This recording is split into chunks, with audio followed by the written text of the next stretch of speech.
Hi friends, எல்லாருக்கும் praise the Lord. எல்லாரும் நல்லா இருக்கீங்களா? சரி வாங்க, இன்னைக்கு வீடியோ என்னன்னு பார்த்தறலாம். அண்ணா, நம்ம ஏன்னா சிலைகளை வணங்கக்கூடாது? ஜிட்ஸி, இதுக்கு பைபிள்ல ஒரு ஸ்டோரி இருக்கு. அது என்ன ஸ்டோரின்னு பார்க்கலாமா? விக்கிர ஆராதனைகள் நம்ம பண்ணக்கூடாது. அது என்ன ஸ்டோரின்னு இப்போ நான் உனக்கும் நம்ம ஃப்ரெண்ட்ஸுக்கும் சொல்லி தரவா? Over to today story. ஜெட்ஸி, ஒரு நாள் 3 ஃப்ரெண்ட்ஸ் இருந்தாங்க. ஷாத்ராக், மேஷாக், ஆபேத் நேகோன்னு. இவங்க 3 பேரும் வந்துட்டு பாபிலோன்ல இருந்தாங்க. எங்க இருந்தாங்க? பாபிலோன். அந்த 3 ஃப்ரெண்ட்ஸ் பேர் என்ன? ஷாத்ராக், மேஷாக், ஆபேத் நேகோ. ஆமா ஜெட்ஸி, கரெக்ட். ஸோ இவங்க 3 பேரும் பாபிலோன்ல இருந்தாங்க. அப்ப பாபிலோனோட ராஜா யாரு தெரியுமா? அவங்க தான் நேபுகாட் நேச்சர். யாரு?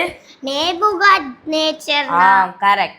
இவங்க வந்துட்டு ஒரு நாள் ஒரு தங்க சிலைய செஞ்சாங்களா. யாரு? இந்த நேபுகாட் நேச்சர். அது எவ்வளவு உயரம் இருந்தது தெரியுமா? 60 முழம் உயரமும் 6 முழம் அகலமும். அது எவ்வளோ பெரிய பொற்சிலையா இருக்கும்னு பார்த்துருக்கியா ஜிச்சி? அது அவ்வளோ பெருசா இருக்குமா. அதை தான் எல்லாரும் வணங்கணும்னு ரூல்ஸ் போட்டாங்களாம். அப்ப இந்த சாத்ராக் இந்த 3 ஃப்ரெண்ட்ஸ் இருக்காங்கல்ல, இந்த 3 ஃப்ரெண்ட்ஸும் என்ன சொன்னாங்கன்னா, நாங்கள் அந்த சிலையை வணங்க மாட்டோம், நாங்கள் வணங்குற தெய்வம் உண்மை உள்ளவர் அப்படின்னு சொன்னாங்களாம்.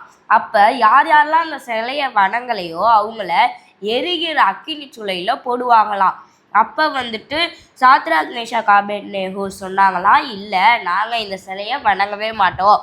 அப்படி நீங்கள் என்னை அந்த எரிகிற அக்கினி சூளையில் போட்டாலும் எங்கள் தேவன் எங்களை தப்பு வைப்பா அப்படின்னு சொல்லி அவங்க உறுதியாக இருந்தாங்களாம்.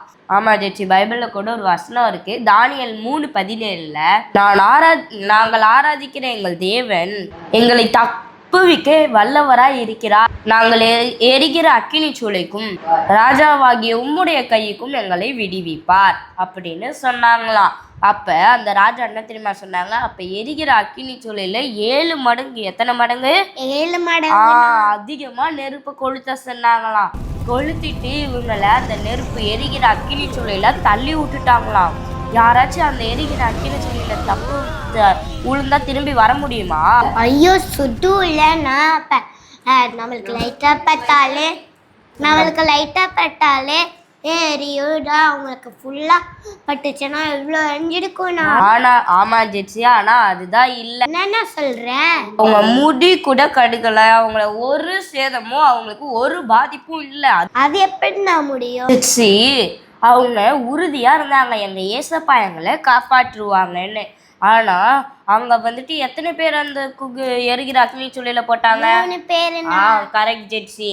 ஆனா அது உள்ள 4 பேர் இருந்தாங்களாம்.